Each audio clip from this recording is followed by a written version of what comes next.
So what's up sa mga kahombre ko dyan? Makagago, what's up man? Na naman niya pala to. At syempre mga kahombre ko, alam nyo na, today is the day kung saan ating tatalakayin ang pinakamalaking issue sa balat ng TikTok mga kahombre ko. At sa balat ng mga CEO, mga mayayamang mga influencers, negosyante, mga actresses mga kahombre ko ba? Malamang babalatan natin yan. Siyempre, naandito sa middle ang ating kaibigan na si Rosmar mga kahombre ko. Sige!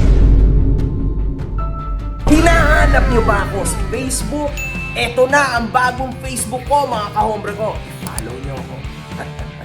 Sino ba si Rosmar? Si Rosmary Peñamoratan Pamulaklakin mga kahombre ko kasi kasal na si Rosmar. O mas kilala bilang Rosmar ay isang Filipina vlogger, entrepreneur na din siya at CEO ng skincare brand na Rosmar International mga kahombre ko. Maliban sa skincare, pinasok na rin niya ang iba't ibang mga negosyo gaya ng pet shop, samgyupsal resto, massage and parlor business, thrift store, fish store, travel agency, concert venue, at iba pa mga kahombre ko. Napakarami niya rin ho na real estate mga kahombre ko. Ganyang kalupit ang isang Rosmar. Kaya nga ang branding niya ay Rosmar lang ang malakas. Rosmar lang ang malakas! Di okay. Di wow. Meron ho itong 623,000 followers sa IG, 1.1 million subs sa YT, at 7.4M followers sa FB. Pero, mga kahombre ko, eto na, dito na siya nadidistinguish sa lahat. 22.6 million followers sa TikTok, mga kahombre ko. Wala na to. Game over. Tindi ho dito, mga kahombre ko. Anyway, Ulol, gago! Wala na to! sino ba at ano-ano ba mga ginawa ni Rosmar upang sumikat siya? Sabihin na natin para at least maging mas interesting to. Tignan natin kung totoo. Nag-viral si Rosmar noong 2021 matapos silang regaluhan ng kanyang mga magulang ng 1 million peso cash sa gitna ng kanilang wedding dance. Noong 2023, naging viral muli si Rosmar matapos naman niya regaluhan ang kanyang kapatid na si Razel Tan ng 1 million peso cash sa money dance portion din ng kasal nito. Noong April 2024, inanunsyo ni Rosmar ang pagbubukas ng kanyang Pares business na panood naman natin lahat to, na pinangalanan niyang Rosmar Pares Overload. Meron din 10 resort at 30 land title si Rosmar mga kahombre ko. Bukod pa dyan, collector din sila ng kanyang asawa na si Nathan mga kahombre ko ng mga madaming luxury cars at sports car. Kung saan, 7 ang dati, mga kahombre ko, na nasa garahe nila. In fact, sa pagkakaalam ko, ibinenta niya na rin lahat to, mga kahombre ko. Kasi siguro, wala na din silang oras or else, hindi rin naman nila talaga magamit yung mga sports car. May point yon mga kahombre ko. And actually, siguro ang ginawa nila sa mga pera na yun is pinaikot-ikot na lang nila. So, it's a good thing too para sa kanila. Noong 2025 elections, nag-high ng candidacy si Tan bilang konsehal sa First District ng Tondo bilang isang independent. Pero bago pa ang botohan, nag-withdraw siya noong January 25 dahil mas pinili niya mag-focus sa kanyang pagbubuntis. So grabe mga kahombre ko, napakatindi ho ng kaganapan sa buhay no, ni Rosmar. Grabe, ang bigat nun mga kahombre ko. Anyway, alam din naman natin, noong 2024, naging persona non grata si Rosmar kasama nila Rendon Labador sa Palawan. Tapos noong 2025, naglabas ng public advisory ang FDA laban sa premium soap, mga kahombre ko, at mysterious Madre Cacao soap ng kanyang brand. My God, napakatitindi ho ng mga issue na ito ni Rosmar. So dito na ho tayo sa main content natin, mga kahombre ko, tungkol sa mismong issue. Huwag sanang masasaktan si Madam Ina de Belen dito or even si Rosmar kasi gigit na lang ako dito kahit ang tunay ko kaibigan dito ay si Rosmar. Hindi ko naman kilala si Ina de Belen pero man, kailangan natin to sabihin. Kailangan natin to pagchismisan. Ano ba naman kayo? Gatas na gatas yan eh! Gatas na gatas. Oo. Ikaw ba isang OFW? At ikaw ay awang-awa na sa nangyayari sa buhay ni Norman Mangusin? Dahil sa akin, dahil sa CIDG, dahil sa Napolcom, dahil sa LTO, dahil sa kung kani-kaninong mga tao? Aba, kung ganon, tamang-tama at nakikinig ka. Dahil meron akong iaalok sa'yo. At ayun, tatapsin! We are lucky Dahil una sa lahat, mura na, lalong-lalo na may sorpresa pa ako sa'yo pag tinype mo o nilagay mo ang Makagago code sa TapTap Send. Mga kahombre ko, sobrang nakakatuwa tong app na to dahil bukod sa napakatinding exchange rates nito, zero fees pa pagdating sa pagpapadala mo sa bangko at mobile wallets tulad ng GCash at Maya. 95% ng mga transaction ay dumadating agad just within 5 minutes. Napakasulit talaga nito mga kahombre ko. Now, kung gusto mo mapadali ang buhay mo tulad ng mga sinabi ko, i-download mo na ang TapTap Send. After mong i-download ito, mag-sign up ka na.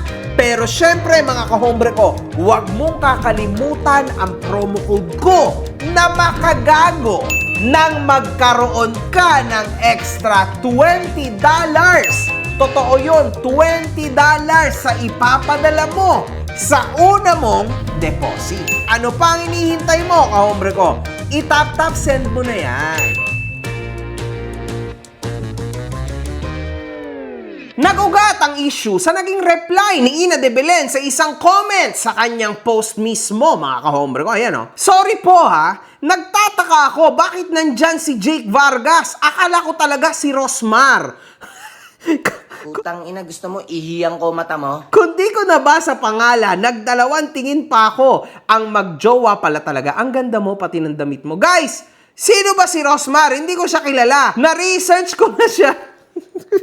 Okay. Please, don't associate me with her. Ew! Ay, putang ina. Mahiya ka sa balat mo. Kiningining ka. Grabe naman! Grabe, no? Ang gagaling nila, di ba?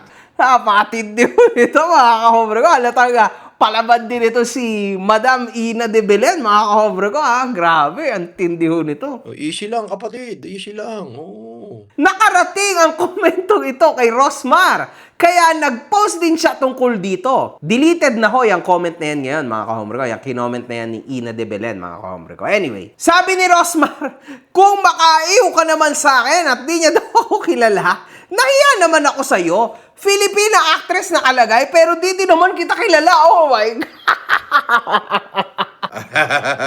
Pero, in all fairness, mga kahombre ko, ako, hindi ko rin siya kilala. Totoo, mga kahombre ko. In fact, first time ko siyang makita ngayon, okay? So, kamukhang-kamukha niya yung girlfriend ngayon ni Daniel Padilla. Hindi ko alam kung magkapatid ba sila niyan or what, pero yun lang, mga kahombre ko. Sa totoo lang, di ko rin to kilala, kaya, oh my God. Wala mo sino kayo, hype kayo ah. Napakatindi ho ng bawi ng ating bida na si Rosmar, mga kahombre ko.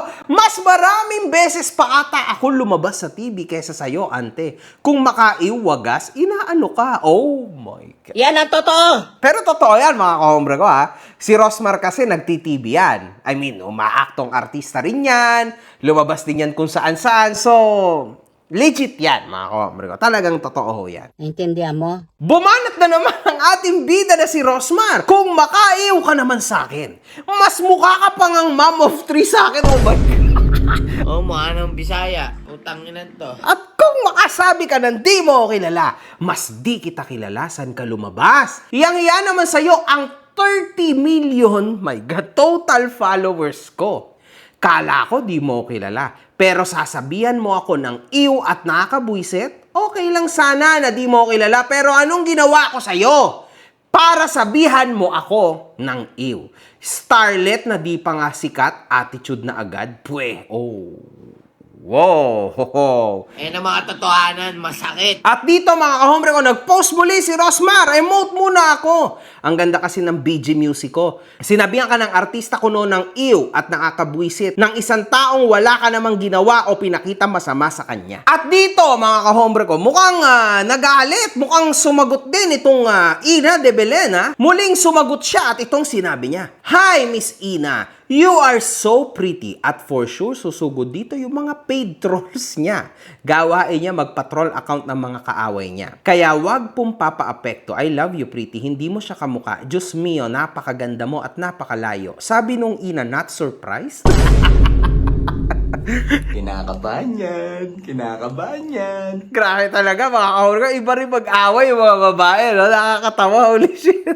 Huwag hindi ako kumikibo, hayop kayo na, mga aso kayo. Ang lupit talaga nito mga to. Anyway, Grabe, no? Ang gagaling nila, di ba? Sumagot muli si Rosmar at dito niya sinabi ito. Ang cute na mga commentor ko ngayon tapos sasabihan nyo ako na ako ang nagpapatrolls. Off comment, tignan natin kung makakomment ang mga alagad nyo. Taga ibang bansa, grabe ang reach ko, umabot sa ibang planeta. Nangyari pa talaga yan, puta. So, kumbaga, makikita dito mga kahobre ko na sila talaga pala yung nagpapatrolls. Oh my God. Ano ba naman nangyayari sa internet, no? Unggoy yan. Talagang trolls nga ito, mga kahobre ko. Ayan, makikita nyo naman, troll farm siya talaga. Ganyan yung troll farm, okay? Anyway, may nag-comment naman ho na netizen kay Rosmar at itong sinabi, "Ew is either way sa language ng mga Gen Z. It's different from ew na yaki ang meaning sa mga millennials." Oh my God. Puta, baka napahiya ang ating kaibigan na si Rosmar dito ah. O ngayon, ano nangyari sa buhay mo? So, ibig sabihin, mga kahombre ko, acronym pala yon yung EW, di ba? Either way pala yun. Naku, ba, malaking misunderstanding to, mga kahombre ko. Tanga! Pero, para sa kaedad ko, magkaedad kami yan ni Rosmar, di ba? Di ba? Para siyempre, iba naman ang aming taon, mga kahombre ko. Ito naman ang para kay Rosmar. Lecture muna tayo. Yan. Ang either way ay ginagamit kapag may dalawang different scenarios na isa lang din ang magiging result. Doon ginagamit ang either way. Tapos sasabihin nyo, either way yon. Tapos kapag daw ew, dapat may maraming W. Hindi daw dapat ew lang. Dapat daw ay ew. Lulusot kaya yan? Sige, ipilit nyo. Convince nyo ang sarili nyo. So ano palang meaning ng buwisit? Baka acronym din yun. Oh my God! Napakatindi ho ni Rosmar. Grabe ah! Oh, easy lang, kapatid. Easy lang. Oh. Ang tindi nito, mga kahombre ko. What does EW mean? Ew is a common interjection used to express disgust, aversion, or nausea. So, mukhang iba ho ibig sabihin nito, mga kahombre ko. So, ang hirap kong ilusot nito, mga kahombre ko. Sa totoo lang. So, aminin nyo na mukhang nauna nga talaga itong si Miss Ina de Belen. Ganun talaga. It happens, man. Baka bad trip si Miss Ina de Belen o kung ano man, maling araw ang lahat. Siguro, nabasa niya lang ng paulit-ulit. Rosmar, sino ba itong putang ina to? Ni-research niya, and then ganyan ho yung nangyari, mga kahombre. Ganun talaga, di ba? At least, nagkaroon tayo ng magandang show. Tama ka. Tama naman po. Oo, wala akong mali sa sinabi mo. Si Ina de Belen, mga kahombre ko, sino ba siya? Under siya ng Crown Artist Management at anak siya ni John Estrada at Janice de Belen. Ayan, kilala ko yan, mga kahombre ko. At ito ho, ang iba't ibang movies o kaya naman palabas, mga kahombre ko, na nilabasan niya. Marami-rami na rin, mga kahombre ko. Yan. Anyway, ito na naman si Rosmar, mga kahombre ko. Naglabas ng huling mensahe si Rosmar sa TikTok. Na hindi ko maintindihan kung bakit ganun, kung isipin nyo, wala naman akong ginawang masama sa kanya, hindi ko nga siya kilala. And yes, kilala ko yung magulang niya, pero siya, hindi ko talaga siya kilala. Pero ngayon, kilala ko na siya dahil nga, na-search ko nga. So, paano ko ba nakita yung comment, guys? May nag-comment kasi sa comment section ko. So, dun ko lang nakita na may ganun palang scenario. And sa mga nagsasabi na peke daw yon na baka daming account or what, syempre, before ako mag-react, chinek ko muna talaga kung talagang sinabi niya and confirm talagang sinabi niya and hindi lang iyo ang nandun, meron pang nakakabuisit and so on. Ang sa akin lang kung sinasabing magkamukha kami, di okay. Tulad nga nasabi ko, never ako nagsisimula ng away, gulo, or issue. Pero syempre, kapag ganyan, magre-react talaga ako. Kasi lalo na kung wala naman akong ginagawang masama dun sa tao. Ako naman, hindi naman ako affected. Like, kita nyo naman yung video ko, tawa lang ako ng tawa, di naman ako apektado. Pero syempre, di naman siguro masama na mag-react ako kung sinabihan ako ng ew. Kasi kahit sino man tao, siguro kung may nakita ako sa kalsada, sabi ko, ew ka, 'di ba? Parang siguro kahit naman kayo magre-react din kayo kung sasabihan kayo ng ew ng taong hindi naman daw kayo kilala. Kaya hindi ko maintindihan hindi daw niya ako kilala, hindi daw siya familiar sa akin. Pero sinabi niya ako ng ew at nakakabuisit daw na makonect sa akin. So, hindi ko magets, 'di ba? Kasi kung di mo ako kilala, bakit mo ako sasabihan ng ganun lalo na, 'di ba? So kahit sino naman siguro na tao, hindi masama na mainis kung sabihan ka ng ew ng taong Alam nyo na, libre lang naman maging mabuting tao. Bakit kailangan natin magsabi? Kung si Catherine Bernardo nga, hindi nga nang lalait ng ibang tao. Partida, sikat na yun ha. Famous na talagang kilala ng lahat yan. Wala siguro hindi nakakilala kay Catherine Bernardo. Pero never siya nag-iw or nang lait. Wala pa ako nakita na nanlait siya ng ibang tao. Kasi ang tunay na ganda ay hindi po yung nakikita sa pagmumuka. Nakikita yan sa kaloob-looban ng tao. Ano namang kagandahan kung maganda nga yung mukha, bulok naman yung pagkatao, 'di ba? So ayun lang. Wait. Sabi nga, today's passion is simply with style and beauty, but beauty is not worth anything unless it is based on character. And I thank you. So, totoo naman ang sinabi din ni Rosmar dito, mga ka-ombre ko. At si Ina naman bilang sagot, nag-off comments na lang. Mukhang iiwasan or iniwasan na lang ni Ina ang lahat ng ito. Well, alam nyo mga ka-hombre ko, alam mo, kumaring Rosmar, no? At saka ikaw, Ina, siguro, kung mapapanood mo ito, sa tingin ko mag-ayos na lang kayo kasi parehas naman kayong artista, parehas naman kayong sikat, di ba? Parehas naman kayong mataray, pwede na, okay na yan, malay mo maging mag-best friend kayo in the future, di ba? Misunderstanding, stupidity lang yan. It's gonna be okay, man, di ba? Basta mahalaga, mag-ingat kayo sa paggamit ng ew. One love, good fucking vibes. One love, good fucking vibes. Yes, of course. Galingan mo pa, putang ina mo!